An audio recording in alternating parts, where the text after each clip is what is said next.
Në politikën shqiptare gjithmonë ka pasur individ që kanë premtuar ndryshim. Disa u adaptuan shpejt, të tjerët u tërhoqën, por shumë rrallë ndodh që dikush të ruaj koherencën në qëndrim, edhe pasi hyn në lojë. Endri Shabani është një prej atyre pak përjashtimeve që ka zgjedhur të mos e ndryshojë drejtimin sapo i është hapur dera, dhe kjo e ka bërë jo popullor në rrethet që janë mësuar të kontrollojnë gjërat nga prapaskena. Për disa ai është thjesht një emër i ri me një diplomë të huaj, për të tjerët është pengesë, jo sepse ka pushtet real, por sepse ka kapacitet dhe vullnet për të kërkuar përgjegjësi atje ku të tjerët kanë heshtur. Jo sepse është më i zhurmshëm, por sepse është më i qartë. Për të kuptuar pse Endri Shabani nuk është i mirëpritur nga sistemi i vjetër, mjafton të shohësh se ku e ka çuar ai fjalën e tij, jo në komente televizive, por në SPAK. Ai është ndër të paktët politikanë në vend që kanë ndërmarrë veprime konkrete kundër korrupsionit dhe shpërdorimit të pronës publike. 1. Koncesioni i portit të Vlorës, një projekt ku 57.000 metër katror tokë publike u kalua në mënyrë të dyshimtë në duar private nëpërmjet një kontrate të mbështetur nga qeveria. Shabani ka depozituar kallëzim në SPAK, duke ngritur shqetësime për konflikt interesi dhe përfitime të padrejta.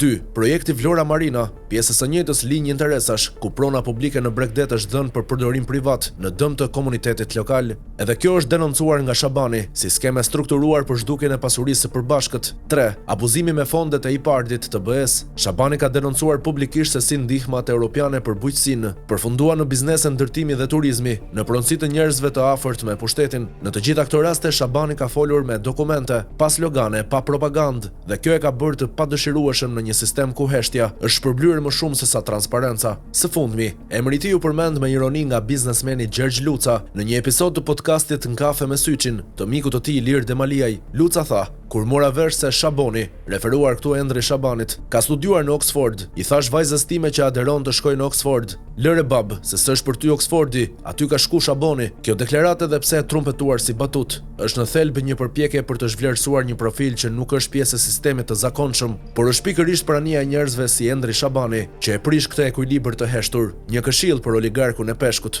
Janë pikërisht këta tipa si Shaboni, që nuk shiten dhe nuk blien me supa peshku, që mund të çojnë përpara drejtësisë. Dhe kjo i tremb, sepse nuk janë as spektakolar as të përshtatshëm, dhe mbi të gjitha nuk janë të manipuluar. Pikërisht për këtë arsye ai nuk është i mirëpritur në shumë tavolina, sepse nuk jep garanci për heshtje, për pajtim dhe për lëshim. Politika shqiptare është ndërtuar mbi mirëkuptime, mbi shpërndarjen e territoreve të ndikimit, mbi mos më preks të prek. Një figurë si Shabani që e trajton ligjin si vijë ndarse, jo si pikë reference për interpretim të lirë, është problem. Ai nuk është perfekt, ka mos pajtime ndaj qasjeve të tij, ndaj stilit, ndoshta edhe ndaj ritmit, por është fakt që ai nuk ka hyrë në politikë për të marrë ndonjë post. Deri tani nuk ka pranuar poste, nuk ka hyrë në qeveri dhe nuk është lidhur me parti të mëdha për përfitime afatshkurtër. Në fund të ditës, në Shqipëri, nuk të sulmojmë se je i dobët. Të sulmojnë kur nuk të kontrollojnë dot. Endri Shabani nuk ka shumë pushtet formal, por ka diçka më të rrallë, mosvarësi. Dhe kjo në një sistem të ngritur mbi pazare është e padurueshme.